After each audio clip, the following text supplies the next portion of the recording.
Assalamualaikum warahmatullahi wabarakatuh. Sampai jumpa lagi kita di channel YouTube saya, Bung Darkim.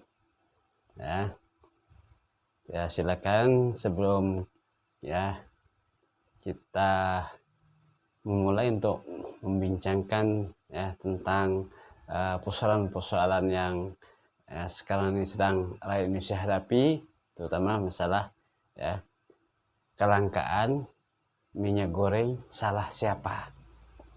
Nah, di sini silakan para pemirsa di seluruh tanah air maupun di mana saja berada untuk subscribe, like, and share di channel YouTube saya ini, Bung Darkim, supaya nanti ketemu lagi dengan channel-channel saya di episode berikutnya. Namun sebelumnya saya banyak mengucapkan mohon maaf lahir dan batin kepada seluruh pemirsa di tanah air. Semoga Anda tetap dalam keadaan sehat walafiat bersama keluarga. Semoga perjalanan Anda di dalam pulang kampung bersama keluarga lancar dan diberikan kemudahan rezeki dan selamat semuanya pulang kembali ke tempat pekerjaannya masing-masing. Nah, jadi para pemirsa di seluruh tanah air, selama ini hampir berapa bulan ini kita dihadapkan dengan kelangkaan minyak goreng di dalam negeri, di mana sebelum-sebelumnya sebelum harga CPO kelapa sawit ini mahal, harganya naik di luar negeri, sampai di dalam negeri harganya melonjak drastis sampai 3.000 lebih, bahkan mungkin mendekati 4.000 kalau di Indonesia ini. Nah, persoalannya dulu pada harga CPO kelapa sawit itu masih stabil, boleh dikatakan rata-rata 1.000 lebih, 1.800, 1.500. Tidak ada kelangkaan minyak goreng di dalam negeri. Harga minyak goreng bahkan stabil, per liternya 14.000, 16.000 per liter. Nah, sekarang bahkan per liternya bisa mencapai 25.000, 30.000. Bayangkan kalau satu kemasan itu di pasaran 2 liter, berarti harganya 50-an ribu minimal. Nah, itu kenaikannya hampir 100%, dari 15.000, 14.000 mencapai hampir 30.000 per liter kemarin. Nah, itu selain pada harganya tinggi, sempat di dalam negeri ini kesulitan mencari BBM, mencari itu minyak goreng di dalam negeri, nah, khususnya di daerah-daerah, mungkin di kabupaten-kabupaten, di toko-toko sembako, di Indomaret, ataupun di Alfamart, atau di mana saja toko-toko itu tidak menyediakan minyak goreng kemasan, bahkan minyak goreng curah saja susah rakyat untuk mendapatkannya. Nah, gimana permasalahannya? Ini tentunya perlu kita kaji bersama. Ini menyangkut kebutuhan rakyat, baik rumah tangga, kebutuhan kegiatan usaha kecil menengah, UMKM, yang sempat tersendat, terganggu oleh kelangkaan minyak goreng. Pendistribusiannya itu tidak ada, dari pusat sampai ke daerah. Itu sempat ya hampir 1 bulan, ya minimal 2 minggu yang kita rasakan. Ya. Saya juga pernah ya mengadakan survei lapangan ya di Kota Sintang pada saat itu, ya pada saat kritisnya minyak goreng. Saya cari ya hampir 24 toko besar termasuk Indomaret, Alfamart dan sebagainya. Itu tidak ada. 1 liter pun tidak ada. Saya juga merasa aneh pada saat itu. Nah, ini juga menjadi pertanyaan saya. Ya. Di Indonesia ini merupakan satu-satunya ya negara yang pengekspor ya, minyak goreng, pengekspor CPO kelapa sawit ya terbesar di dunia setelah Indonesia, Malaysia. Ya. Kok bisa ya minyak goreng yang dihasilkan oleh CPO itu ya di dalam negeri bisa langka? Kita pemiliknya, kita yang mengolahnya ya, artinya menanamnya, gitu kan. Lahan juga lahan layat ya di Indonesia ini. Tapi kok bisa langka minyak gorengnya? Ini yang menjadi pertanyaan ya, aneh tapi nyata ya. Nah, di mana something wrong-nya ya? Nah, di mana errornya sehingga terdapatnya kelangkaan ya terhadap ya, minyak goreng di pasaran di dalam negeri. Padahal pada waktu harga masih rendah, ya, masih stabil 1.800 ya harga ini buah tanam sawit itu minyak goreng di Indonesia ya banyak di pasaran ya tersedia ya, dengan harga yang memang stabil ya. Padahal kalau kita lihat ya peraturan dari pemerintah pengaturan tentang pendistribusian minyak goreng ini ya, sudah bagus. Nah, maka tidak pernah ada masalah. Nah ya bos sekarang begitu harga naik ya di luar negeri ya kok bisa langka di dalam negeri. Nah itu kenapa bisa demikian ya. Nah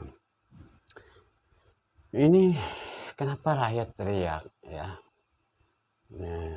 tentang kelangkaan minyak goreng ini ya karena ini merupakan kebutuhan bahan pokok ya yang digunakan dimanfaatkan oleh ya kita semua, oleh rumah tangga ya oleh UMKM ya di mana saja berada, bukan hanya di Indonesia ya di negara luar pun juga menggunakan itu ya. Kita kan tidak mungkin mampu makan ya, yang monoton, main rebus, main bakar terus kan, tentunya kita ya hampir tidak terlepas dari ya, makanan yang sifatnya menggunakan minyak goreng ya. Nah jadi rakyat pasti mempertanyakan ya kemana larinya minyak goreng ini ya. Nah ini salah siapa kelangkaan minyak goreng ini ya. Nah ini ya perlu ya kita semuanya carikan solusi ya. Nah kalau saya lihat di ini ya kebijakan daripada pemerintah ya, pemerintah sudah berupaya mencari solusi ya. Bahkan tempo hari ada ya beberapa oknum ya yang memasarkan ya minyak goreng itu di dalam negeri ya ya ada ya temuan ya temuan ada beberapa oknum yang sekarang lagi diproses ya di Kementerian Perdagangan ya. Kita belum tahu ya finalnya bagaimana. Ini baru ya diadakan ini ya ini dulu oleh pemerintah ya survei dulu ya dilakukan ya penyelidikan terhadap beberapa oknum itu ya, di Dirjen ya perdagangan ya, di perdagangan ya di Kementerian Perdagangan. Nah, apa persoalannya di situ ya? Itu masih diduga ya. Sampai sekarang belum ada perkembangan. Kita membaca dari berbagai media ya bahwa ada persoalan ya untuk pendistribusian di dalam negeri ini ya. Ada dugaan mengatakan memang banyak semuanya dijual, diekspor ke luar negeri ya, ada dugaan sehingga di dalam negeri ini ya langka, jadi dipasarkan ke luar negeri karena harga luar negeri tinggi, sampai ke minyak curah saja ya langka di dalam negeri. Apakah ini memang ada indikasi bahwa minyak goreng itu ditahan ya, ditimbun di dalam negeri, nunggu ya kalau udah langka ya harganya naik baru dipasarkan ya. Ada indikasi memang demikian ya, yang pertama. Yang kedua, ada indikasi juga memang dipasarkan ke luar negeri ya, sehingga ada terjadinya kelangkaan di dalam negeri ya. Nah, maka presiden juga saat ini ya melakukan ya pelarangan ekspor CPO ya, kelapa sawit ya. Ya, jadi supaya di dalam negeri ya terpenuhi ya. Nah, seperti yang dikatakan oleh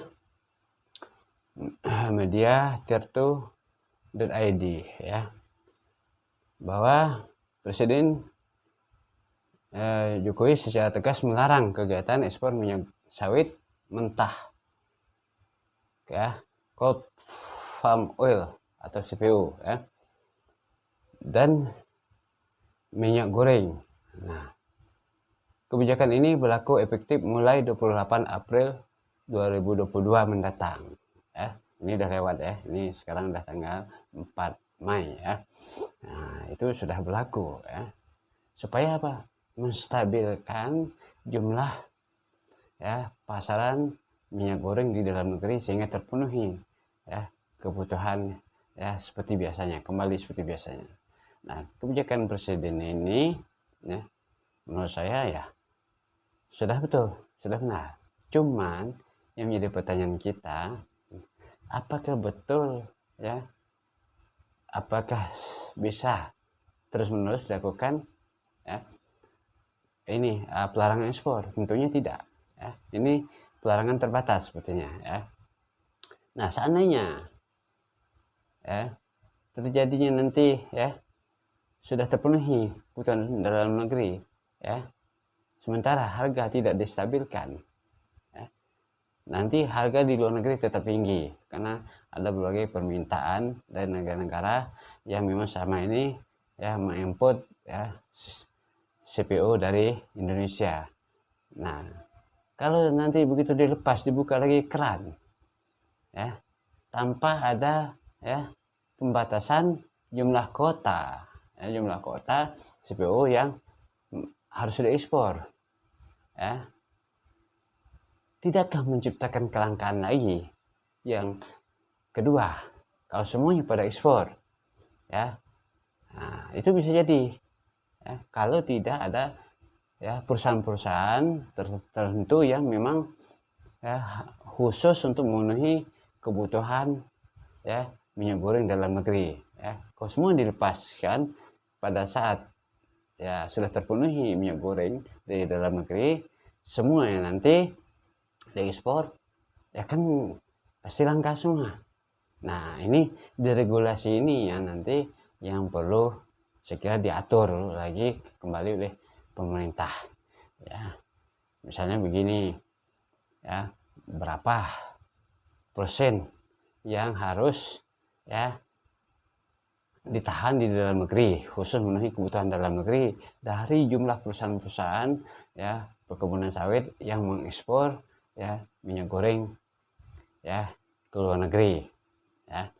Nah, berapa persen ya yang harus ditahan di dalam negeri, jadi tidak serta-merta dibebaskan semua ya keran ekspornya ya, karena di dalam negeri sudah terpenuhi, jadi dikembalikan seperti ketentuan ya awal, jadi dia bebas untuk ekspor seberapapun. Nah ini bisa membahayakan lagi tentang ya jumlah minyak goreng yang ada dalam negeri ini. Nah itu juga perlu dikaji kembali ya oleh ya pemerintah ya, yang memang memiliki hak untuk pengaturan tentang hal ini ya.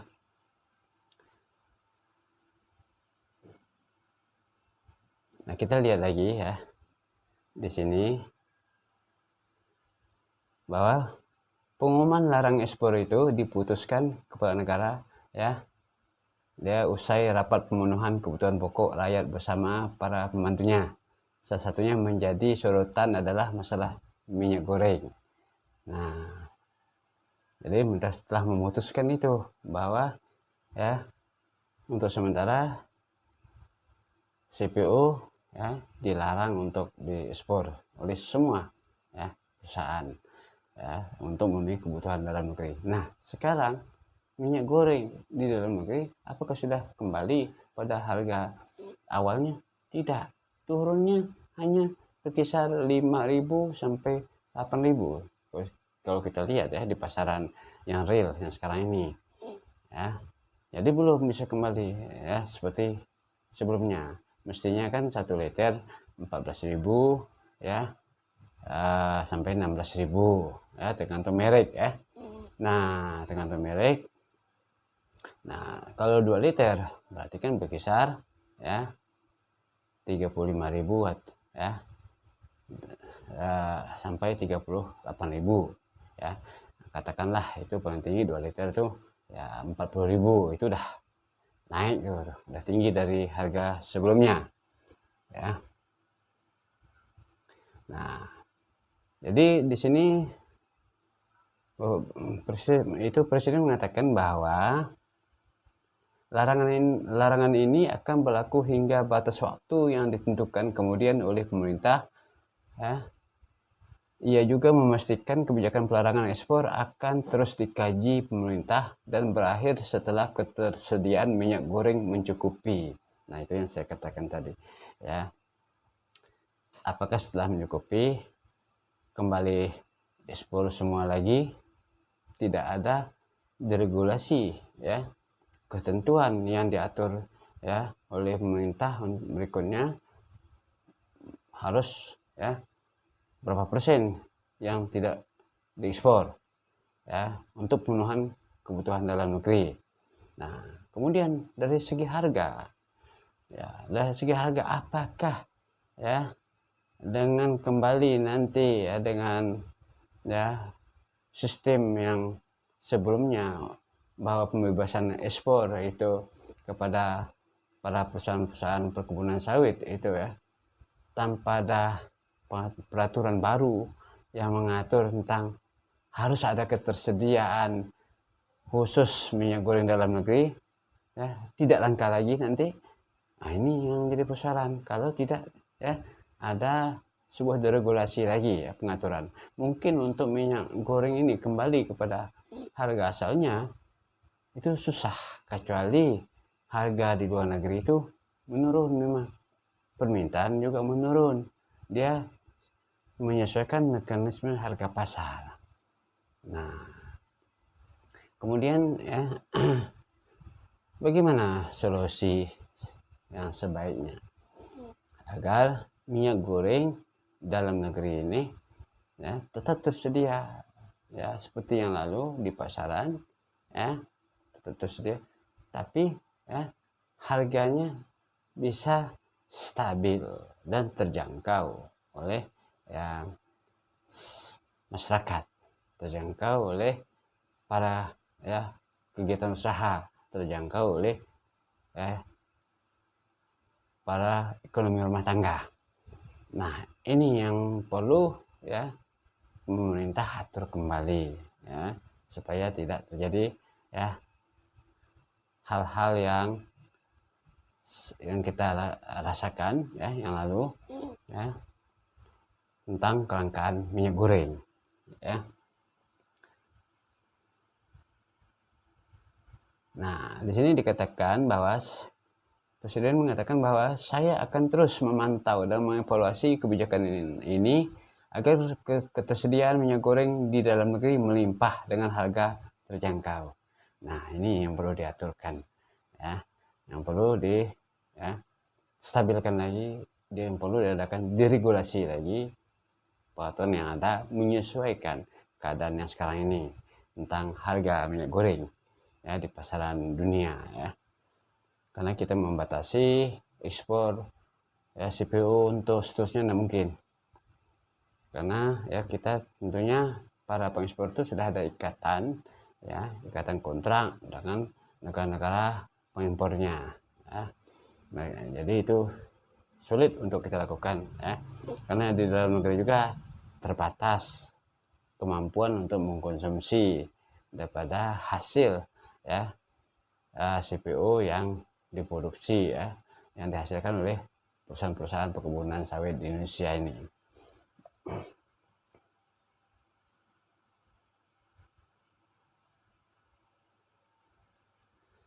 Jadi kemudian di sini ya,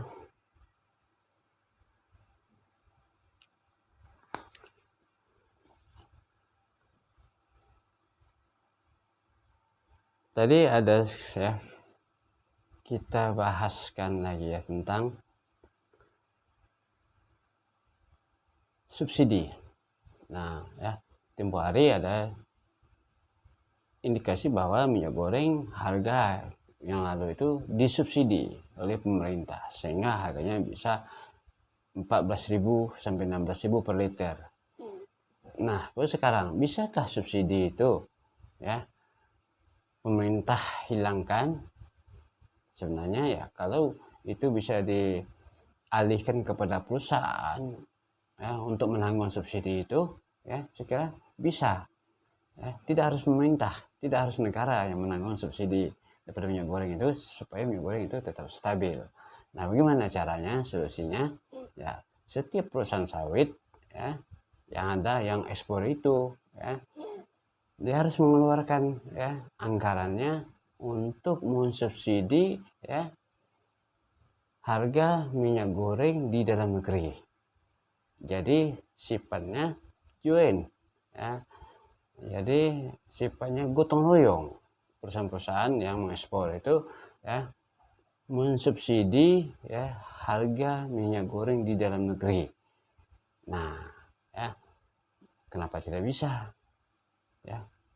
Tujuan daripada perusahaan itu ya bukan hanya profit motif ya di dalam kegiatan bisnis. Ya. Nah, bukan hanya mencari keuntungan, tapi ada sosial motif di dalamnya. Ya, ada nilai-nilai sosial. Ya, apa itu nilai-nilai sosial? Bagaimana ya sumber daya alam ini ya sesuai dengan Undang-Undang Dasar 1945 ya pasal 33 ya yang menyatakan bahwa ya bumi, air, udara dan seluruh isinya ya itu adalah milik negara, dikuasai oleh negara ya untuk apa kesejahteraan dan kemakmuran rakyat. Ya, ingat itu. Nah, disinilah nilai sosialnya. Negara memiliki hak, ya, memiliki kekuatan, power, ya, di dalam ya, pengaturan harga, ya, ya, baik sembako dan lain-lainnya, ya, yang dihasilkan, ya, dari hasil bumi, dari hasil alam, ya, baik yang diekspor maupun yang di dalam negeri, supaya apa? Ya, ada nilai sosial motifnya, nilai sosialnya. Tidak semuanya ya profit motif, ya, oriented ya keuntungan, orientasi keuntungan. Ya. Nah, itu bisa. Jadi tidak harus pemerintah yang menanggungnya. Ya.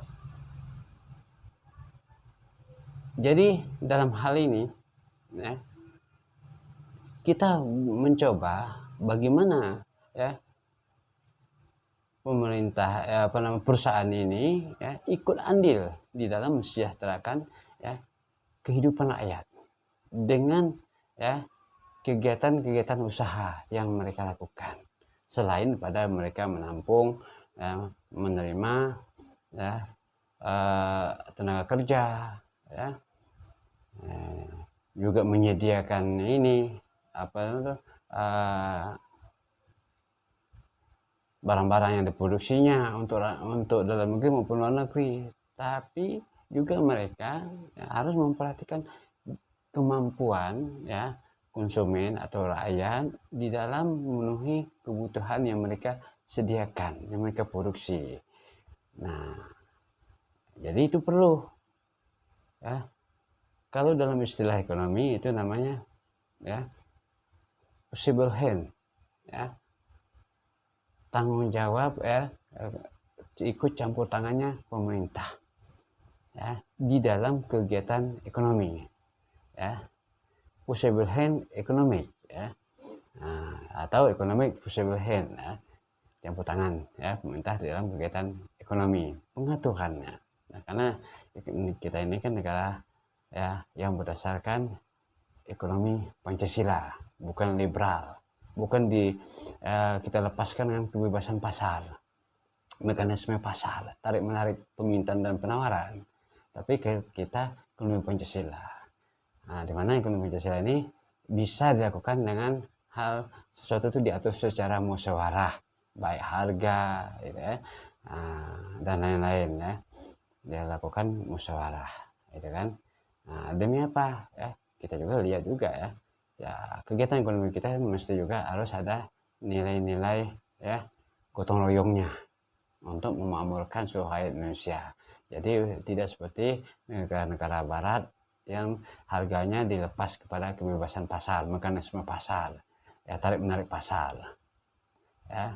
Di situ sudah tidak ada lagi possible hand-nya ya. Kalau negara-negara barat itu banyak menganut ekonomi liberal, kita ekonomi Pancasila ya. Ya, kita mengambil yang baik dari liberal, mengambil yang baik dari sosialis, tapi kita sudah ada konstitusi sendiri yang mengatur. Nah, apakah sekarang sudah dilaksanakan? Ya, kita menuju ke arah itu ya. Untuk sepenuhnya kita belum bisa menerapkan ekonomi Pancasila sepenuhnya, tapi lagi diusahakan ya supaya kita bisa ya sesuai dengan ekonomi Pancasila. Nah, pemerintah tetap berusaha sebisa mungkin mengatur ekonomi rakyat untuk kesejahteraan rakyat. Cuman jika ada kekeliruan begini yang dilakukan oleh para pelaku pasar, ya, para produsen, ya tentunya kalau ada something wrong-nya perlu pemerintah atasi, baik secara deregulasinya, pengaturan ya tentang pendistribusiannya, tentang ekspor impornya ya. Nah, itu yang sangat penting ya. Kemudian bagaimana cara solusinya berikutnya yang mesti dilakukan oleh pemerintah. Ini tentunya kita ya, kenapa kita tujukan kepada pemerintah untuk mencari solusi? Tentunya karena pemerintah punya power, punya kekuasaan di dalam pengaturan ini ya, tentang kelangkaan ya minyak goreng di dalam negeri, pengaturan ekspor ya CPO kelapa sawit selama ini ya. Tentunya dalam hal ini ya ada kementerian yang mengaturnya, seperti Kementerian Perdagangan, Perindustrian ya, Pertanian juga ikut andil di sini terkait ya dalam pengaturan tentang perkebunan. Kalau ekspor impor itu berhubungan dengan Kementerian Perdagangan, maka saling keterkaitan ya. Ya, jadi saya kira yang pertama perlu dilakukan deregulasi aturan supaya tidak terjadi yang kelangkaan. Bagaimana pengaturannya? Ya tentunya ada pembatasan kuota ekspor, bukan penutupan seterusnya tentang ekspor CPO. Nah, karena ini bisa juga ya berdampak pada pendapatan negara. dari segi ya pendapatan ekspor CPO itu sendiri ya. Kemudian ya ada sanksinya, sanksi yang tegas terhadap pelanggar ya, pelanggaran ya yang telah ditetapkan.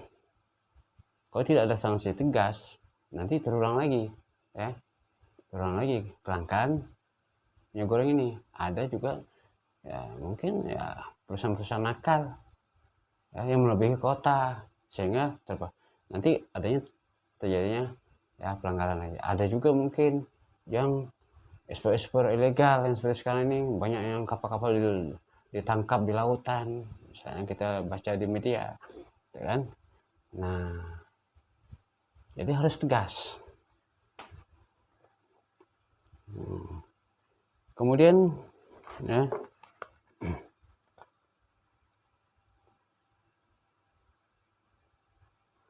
tadi perlu adanya deregulasi. Yang kedua, pengaturan kuota ekspor. Yang ketiga, ya beban subsidi dialihkan kepada pengusaha perusahaan sawit ya, supaya tidak jadi beban pemerintah lagi ya, dengan melalui ya diadakan ya musyawarah dan dilakukan ya pengaturan ulang peraturan. Kalau dulu ditanggung oleh pemerintah subsidi, sekarang ditanggung oleh perusahaan.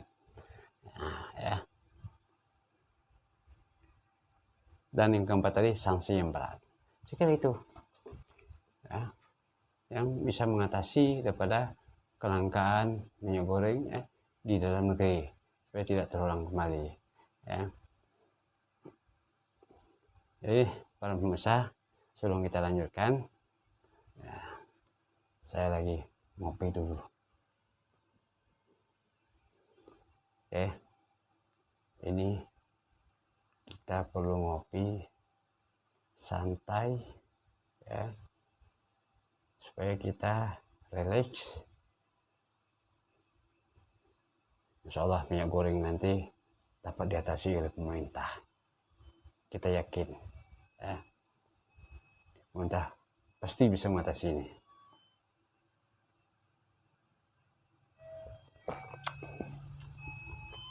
Para pemirsa di seluruh tanah air, ini kopi tidak pakai minyak goreng ya, untuk mengolahnya. Ini cukup kopi dengan gula, jadi masih bisa ngopi lah.